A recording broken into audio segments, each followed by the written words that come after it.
Kapag ganito ba naman ang nakikita mo na ulam sa handaan,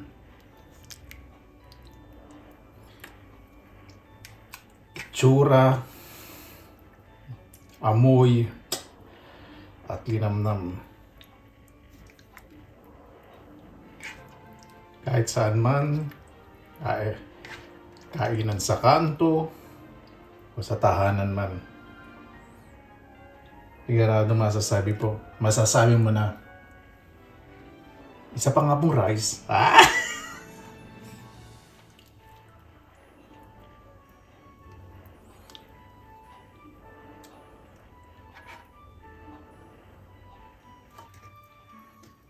At samahan pa ng atsara na pampabalanse ng lasa. Maasim-asim, matamis, na may konting alat. Panalong panalo.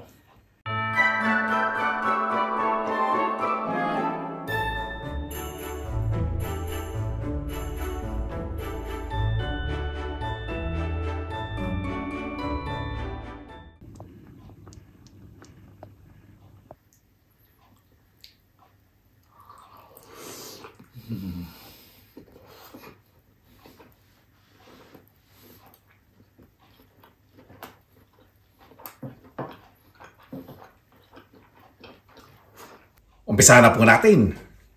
Di ba? May ganong accent. Maglalagay na po ako ng achuete oil. May konting garlic. Mas makulay po ang ating lechong paksiw. Mas magandang tignan. Kahit sa tingin lang bumawi tayo. Siyempre, titingnan po natin niluluto natin. Huwag tayo masyadong magmarunong. Yan. Mga 2 tablespoon lang po. Pwede na po yan. Gisa po muna natin ang bawang. Gusto po sa bawang golden brown. May nag-comment po, sabi, kaya dapat ang paggisa inuuna ang sibuyas para hindi masunog ang bawang. Depende po sa inyo. Kung apoy po talaga ninyo, naglalagablab at lalagyan nyo yung bawang, talaga masusunog yun. Sabiyo. Masusunugan ko talaga kung puro, puro pakikipagtalaktakan sa kabuhay. Siyempre ko kontrol mo yung apoy, di ba? Mas masarap po kasi golden brown ng bawang. Mas bibigay po ito ng lasa pag naglalagay po kayo ng liquid o ng sabaw o ng tubig. Kakatas po yan ng maayos. Ayan, golden brown na po ating bawang. Lagay po tayong sibuyas na pula. Mas masarap po gamitin ng sibuyas na pula.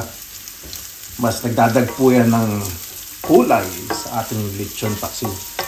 Alam po nyo, pagluto ng lechon paksiw, para din po itong adobo, kaya nalalagyan po syempre ng sarasa ng lechon. Ibig sabihin, ito po yung mga tira na lechon o leftover pagkatapos ng halimbawa ng Pasko, ng bagong taon, diba?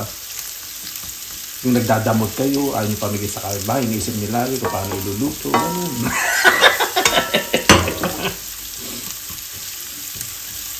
Hintayin lang po natin maghiwa-hiwalay ang hibla ng sibuyas. Ganun po yun.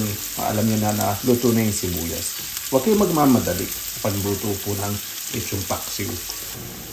Ayan. Ganda na po ng pagkakagisa ng bawang at sibuyas. Maglalagay po ako ng segunda na asukal na pula.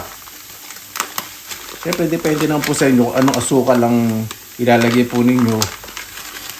Di ba?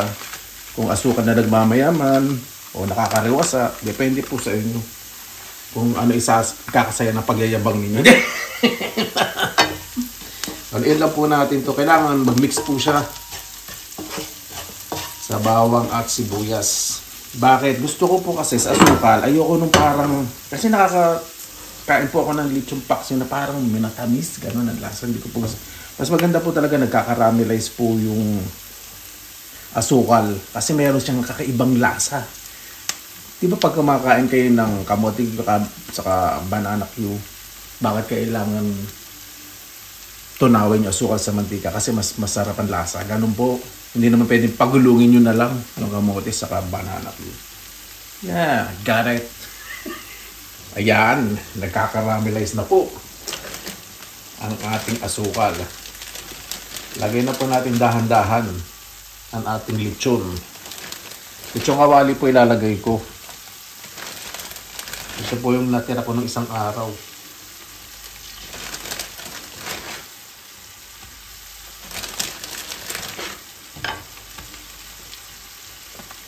Ipagugulungin ko po sa asukal para kumapit yung lasa bago po tayo mag-add o maglagay ng liquid.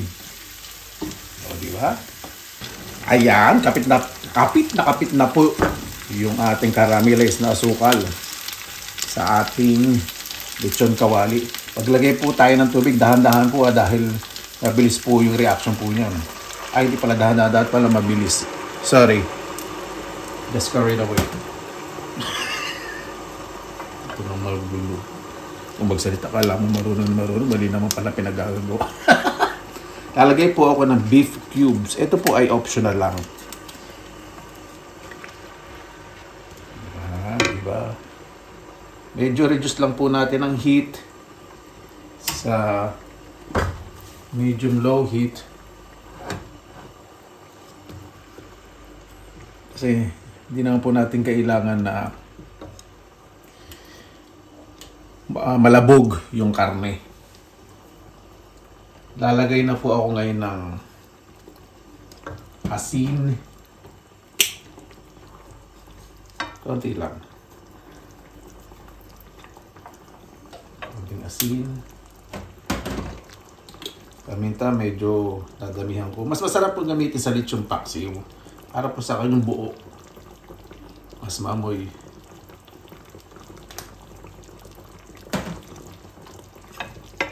Ayan, medyo katuluyan lang po natin ang bahagi.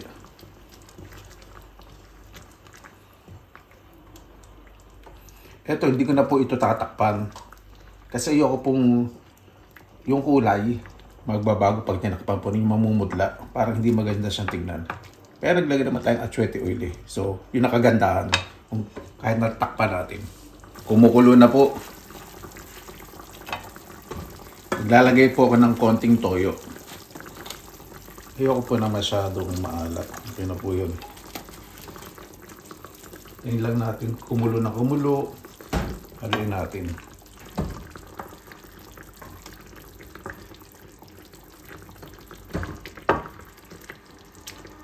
Kapag kuluan na po, lagay tayo ng suka. Pag naglagay po tayo ng suka, tandaan po ninyo, huwag pong hahaluin para hindi mahilaw yung lasa. Yung mapaklang lasa, hindi po masarap po yung ganun. Kaya nyo lang pong mag-simmer o kumulo ng kumulo. Yan, okay na po. Tikman po muna natin yung asim, alat. Tama-tama po sa akin, hindi siya masyadong matamis. Yung linamnam ng asukal kapag kinaramelis, napakasarap po. At syempre, ito hindi common sa lechon paksiw. Talagay po tayo ng bulaklak. Dried po ito. Galing sa Pilipinas. Ang ginawa ko po, hinugasan ko po muna sa maligamgam na tubig at binabad ko sa mainit na tubig. Kaya syempre, pag bibili tayo sa mga grocery shop, kapag nakakita tayo mga white thing na parang powder, hindi siya amag, meron po yung tinatawag na preservative agent na pampatagal po ng buhay. Kaya hindi natin alam kung anong klaseng chemical po yun. Kaya kailangan hugasan po natin. At yun po ginawa ko. Nilagyan ko po ng mainit na tubig, binabad ko. Siyempre, for our own safety, di ba? Ang ganun. Ang smart ko, ang bright ko ngayon. Yan. O, di ba? Dagdag din po ito sa ulam. Medyo haluin po natin. Hindi. Hindi ko alam ang sasabihin ko din. Medyo ilubog lang po natin itong bulaklak ng saging sa sarsa para kumapit yung linamnam na kumakatas o lumalabas sa ating lechon at yung mga ginisa nating bawang at sibuyas na may caramelized na asukal. O, di ba? Pwede na po tayo maglagay ng laurel. Medyo lubog po natin para magbigay ng aroma. Napakaganda po ng itsura, diba?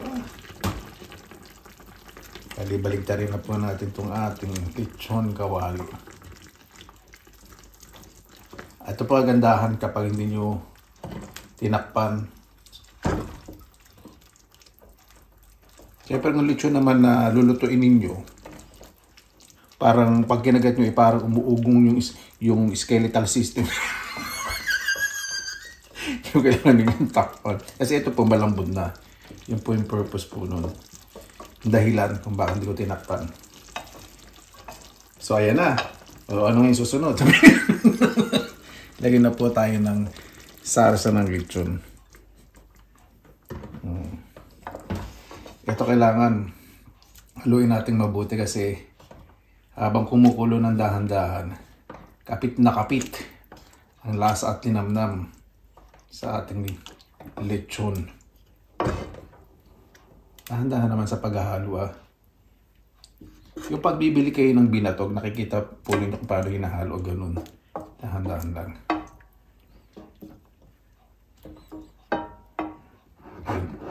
Tahin lang po natin mag-simmer o kumulo hanggang sa medyo matuyo ng bahagya at yung sarsa talaga kapit na. Hindi ko po na masyadong malapit. Gusto ko may konting labnaw yung sarsa. Ito po yung gusto ko sa lechon paksiw. O diba? Napakasarap pong tignan. Medyo konti pa po at ready na po yan. Magpe-prepare naman po ako ng atsara. Luto na po yung ating lechon paksiw. Napakaganda po na itsura, no?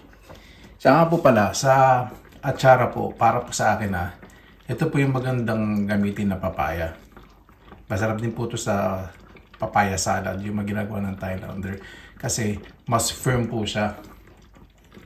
Saka mas madali pong gayatin dahil pahaba. Yun lang po. Depende naman sa inyo kung anong papaya, kung galing sa kapitbahay ninyo, lumagpas sa pader ninyo, sa gilid na eskwelahan. Depende sa inyo. Kapag gagayatin po natin na papaya, tira po natin itong puting-puti. Kasi malabsa po yan pag nilagay po sa atsara. Sa ating pong ginayad na carrots, sibuyas, bell pepper at papaya, lalagay po ko ng asin. Aasin ako po muna at kakamasin para mawala po yung dagta. Kasi pag may dagta, pag gumawa kayo ng atsara, sobrang fresh, hindi nyo piniga, madali pong magka-mold, masira po yung atsara. At mamasin ko pong mabuti para mag-release o maglabas ng liquid. Dagpa po ko ng konti. Ito naman po, hugasan naman po natin mamaya.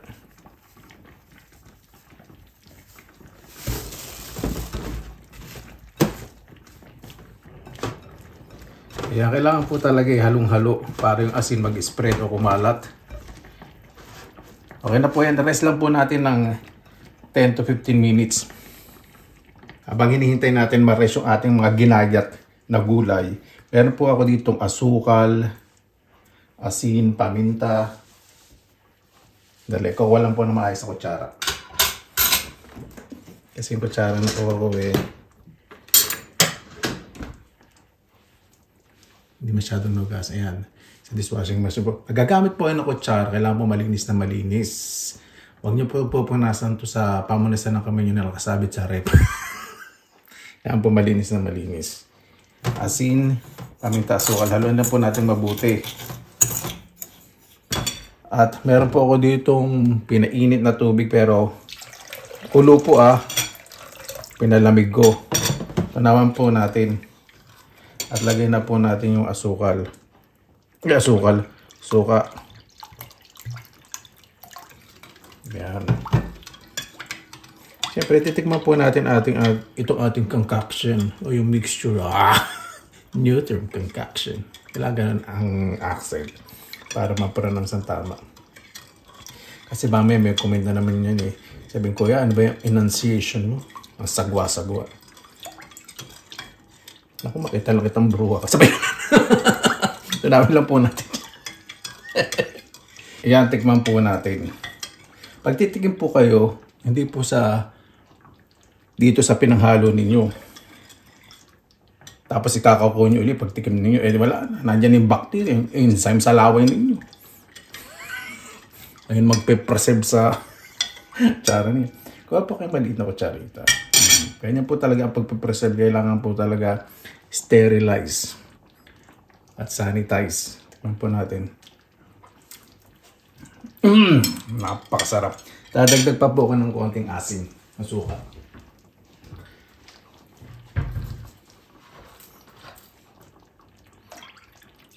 Yan, okay na po yan. Kasi gusto ko po tsara talaga. Yung pag kinain po ninyo, ngumunguwi. Ngumunguwi yung ano, yung itsura ninyo. Kaya ganun mga tao, no? Kahit nakanguwi pa, ang ganda pa rin mga itsura. Ito pag umuwi ganun, para ako nanuno. Yan, okay na po yan. I-rest lang po natin ito. Kailangan po talaga mag-release ng flavor na maayos yung paminta. Ayan po. Nalantan na po yung ating papaya, carrots, bell peppers, saka sibuyas dahil sa asin. May mga liquid na po sa ilalim. Gagawin ko po dyan, diretso ko po sa gripo. Dito po sa Finland po ay isa po sa pinakamalinis na tubig sa buong mundo. Huwag nyo pong gagahin ito sa Pilipinas dahil baka mami atsara nyo, magugulat na kayo bakit ganun lasang chlorine. O kaya magkukulay kape. Ayan. Ilublob ko lang po ito. Ginamit natin yung panghalo kanina sa suka. Haluin po muna natin. Bakit? Para yung asin matunaw, mawala. Huwag nyo pong gagamitin yung kamay po ninyo, ha? Dahil kapag may asin o maasim yung inyong ginagawang preserve, aba, baka yung skin peeling nyo, mapunta naman sa preserve niyo. Hindi po ganun. Yan. So, kapag nahugasan kong ganyan, ulitin ko lang po ng mga 3 beses. I-drain po natin. At habang dinidrain ko po, hugasan ko rin po yan. Ang ganyan. Ang nanay ko pag gumagawa ng atsara, syempre yung mga matatanda ng araw, talagang kailangan may pinipiga. Ibig sabihin kasi, iba yung temperature. Ibang temperature sa atin sa Pilipinas dahil may humidity, mga ganun. Dito kasi dry ang temperature. Kaya, yung pagpe-preserve, kailangan maingat. Pero i-practice po talaga natin yung kalinisan para mas tumagal yung buhay natin. Hindi, mas tumagal yung buhay na ipe-preserve po natin. Ano ba yun? Siyempre, di ba? Pagkain po yan eh. Balik uli. Ganun uli. Hugasan ko po. At kapag wala ng lasa, okay. Ayan. Di ba pag nag-aatsara po sa Pilipinas, sasabihin ng nanay nila, huwag mo nang tikman. Hindi pa babad sa suka yung sibuyas, matapang pa. Ito, wala na pong tapang yung sibuyas. Tikman natin. Kasi natanggal na po ng asin. Dahil kinamay ko, hugasan ko uli. Okay na po ito. Patutuloyin ka lang po ng maayos. Kasi kapag may extra liquid, hindi po maganda. Kasi ang pang-flavor naman natin, yung brine na hinalo natin kanina na suka, asukal, asin, paminta. Yan. Tuloyin lang po natin to. Yan, ready na po lahat. Meron po ko ditong funnel o imbudo nga, plastic kasi malamig naman po yung ilalagay po natin. Siyempre kung mainit, gamit po kayo ng heat tolerance o stainless steel na imbudo. Paglalagay po siyempre, gamit po tayo ng tong para mas mabilis.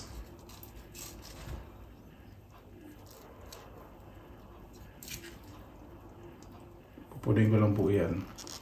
Ito pong ano na to, imbudo na to, nabili ko po ito sa shop talaga. Kasi yung paggawa ng mga juice, sa pagpapreserve, Hindi ko alam kung meron ganito po sa Pilipinas. Pag may nakita po kayo, mas maganda, di ba? Saka kung nagtitinda kayo ng mga milk tea, maganda po ito. Para walang tapon, walang masasayang na ingredients. Lalagay niyo sa mga cups. Okay, ba? At kapag may magandang imbudo, malaki butas, mas madaling maglagay. Kailangan po lubog na lubog yung atsara. Yan. Natin at medyo siksik po natin pababa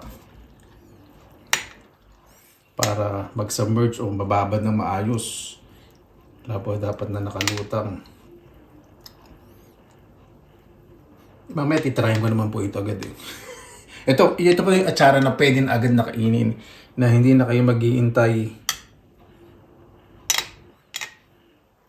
ng ilang araw. Diba? Kung matatanda po, diba? Nilalagyan mo nila ng plastic. Saka nilalagyan takip. Lalo na pag nire-recycle po yung mga garapon. Tama-tama po yun kasi para hindi po pumasok yung mga hangin. Para hindi masira yung inyong pinapreserve. Ito naman po kasi may rubber. So, automatic seal na po siya. Gamitin nyo na po yung mga garapon ninyo na naka-display. Just pag ginamit nyo naman, huwag nyo naman sasabihin sa anak nyo, ingat-ingatan mo yung ang garapon, naka-display yan. Ginamit ko lang yan dyan para magandang tingnan. E de, huwag nyo na lang ipakain. Display nyo na lang. Yan. O diba? Ganda po ng resulta, makulay. Pwede na po. Kaya na po tayo. Mabuhay yan! Maraming salamat po sa Panginoon. Kasama-sama na naman po tayo na way safe po ang lahat. Bago tayong isa, pasalamatan po muna natin ang Panginoon. Panginoon, maraming salamat po. O tatapos na naman po isang linggo at naway ang bawat isa po ay safe. Makauwi po sa kanilang mga tahanan. Malalayo po sa kanilang mga mahal sa buhay ay kaligtasan po ang aming hinihiling. Kayo na po bahala po sa amin. Sinusuko na po namin sa inyo lahat sa ngalan ni Jesus. Amen. Umpisa na po natin. Ay, naku. My favorite. Pineapple soda na walang asukal.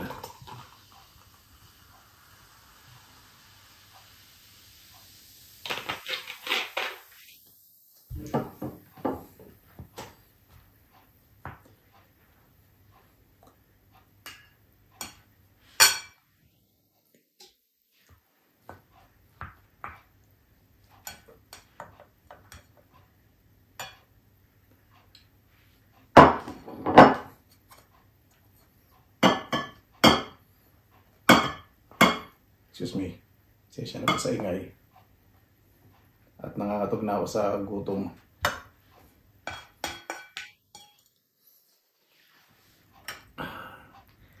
Tinan po ninyo itsura. Grabe. Ayan po. Diba? Winner na winner. Ano po, titikman nyo po lagi yung timpla bago po kayo maglagay ng sarsa. Ang sarsa ng lechon sa pagluluto. Bulaklak ng saging. Naisip ko mong paglagay ng bulaklak ng saging kasi di ba may lechon na paksiw na pata. O bakit hindi natin subukan sa lechon paksiw yung bulaklak ng saging? Huwag po kayo maglalagay ng bulaklak ng saging na sariwa. Naku po. Mamumuo po yung sarsa dahil lalabas yung tagta. Bigay niyo po yun. Mas maganda po talaga yung dry na yan. Yan.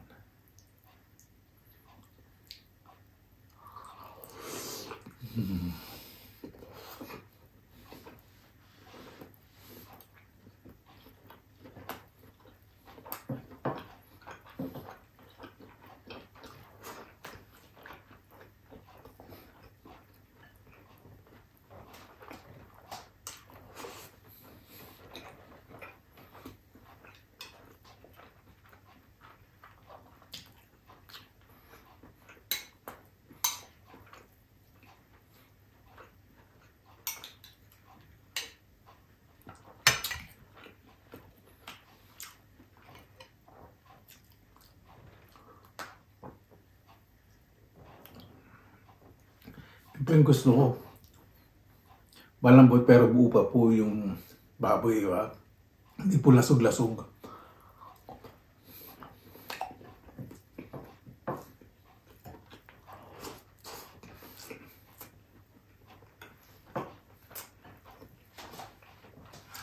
Sabi din po, patis na may sili kung gusto niyo. Depende sa inyong sausawan.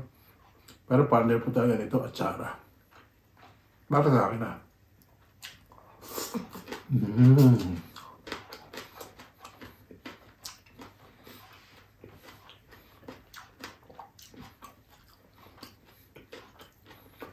Yung sibuyas, wala nang ano. Yung pag kinain po ninyo, may tapang wala. Pero talagang ready to eat. Atsara, sundan nyo lang po yung recipe.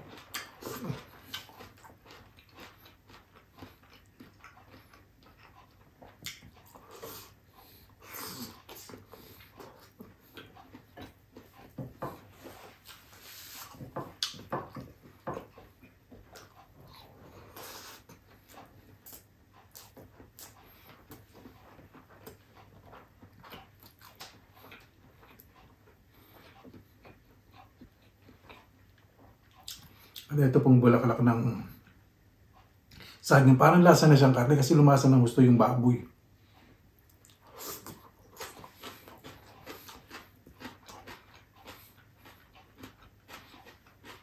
At yung balat niya, yun yung po nalalasan talaga yung lasa ng lechon.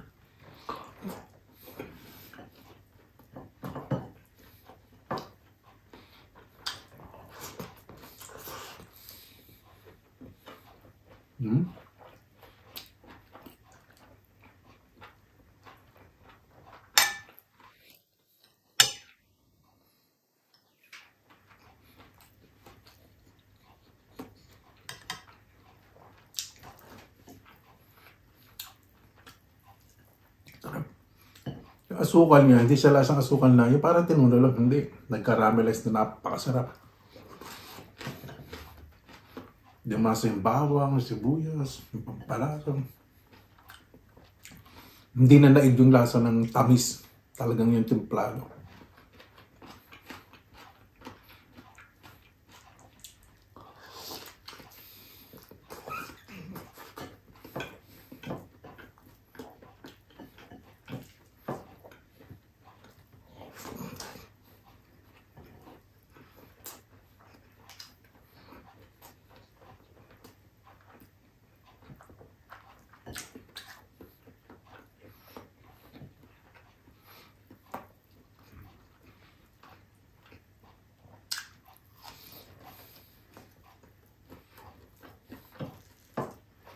Sarap.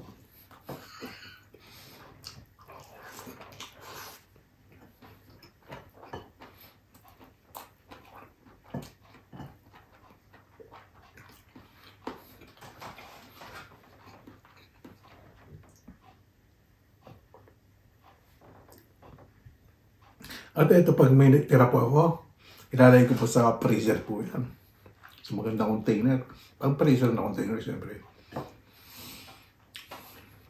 I-divide ko po yung small portion para pagkakain po ako, di ba? Kasi kung itong lagayan sa freezer, marami, hindi mo ubos, sayang. Kailangan isa-isa po.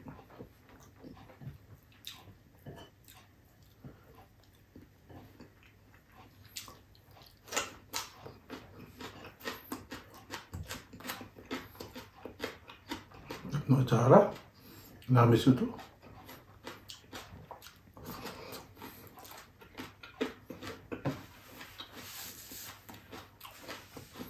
Ito, nakabili ko hilaw na papayang gano'n.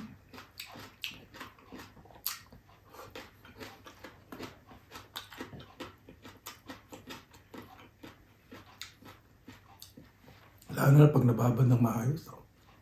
Sarap.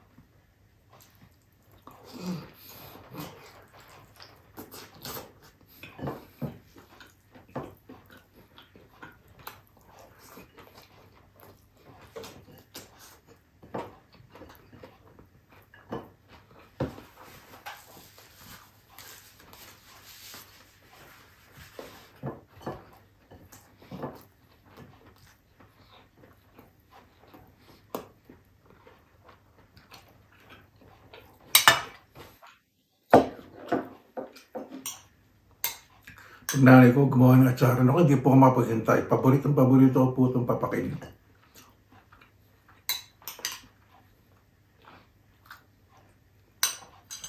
Lalo na kung may pritong isda. Paborito ko po ito sa pritong bango, sa pritong galunggong atsara. Mahilig po kasi ako sa maasim. Pero hindi yung nag-aasim mga mamukha, hindi gano'n.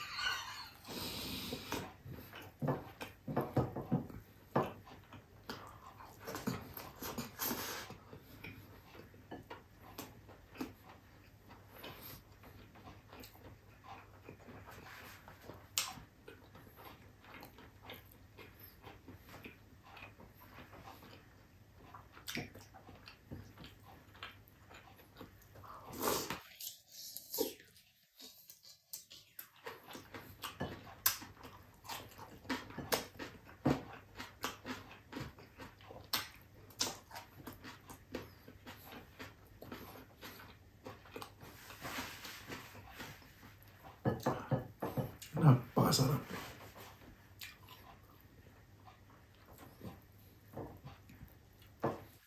Yung isang kaibigan ko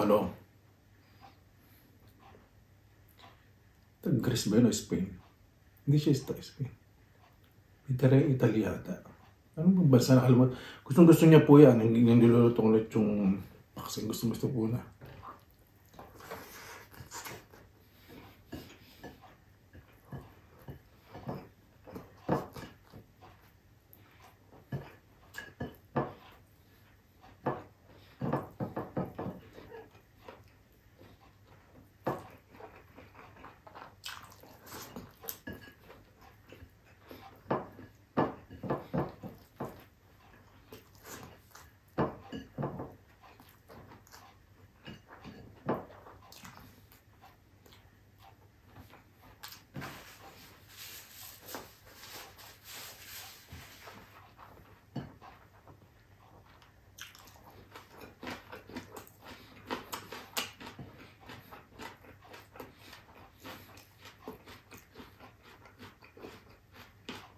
May nakalimutan nga pa pala lagay dito, pasas. Binili nga, mamaya lalagyan ko po yung pasas.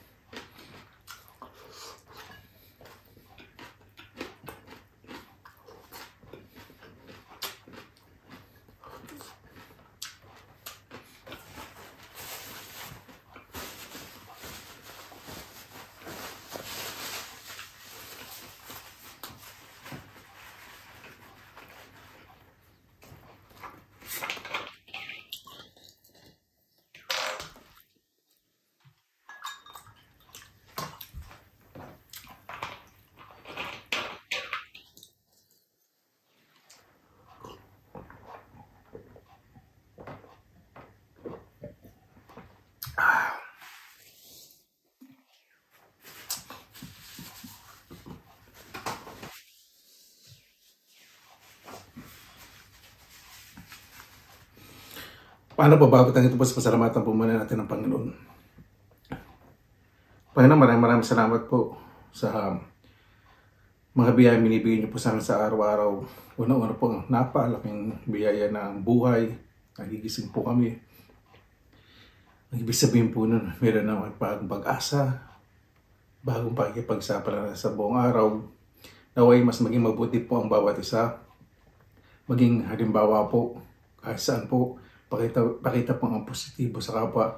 Napakasarap pong kumilos sa isang pamayanan na may pagkakaisa. Kaya na po bahala po sa amin. Sinusuko na po namin sa inyo lahat sa ala ng Jesus. Amen. Paano po? Maraming salamat po sa inyong oras na ilan sa Pinilakan Lakbay. Basta lagi po tayong positive vibes, good vibes. God bless. Ingat po lagi mga araw. Laban lang!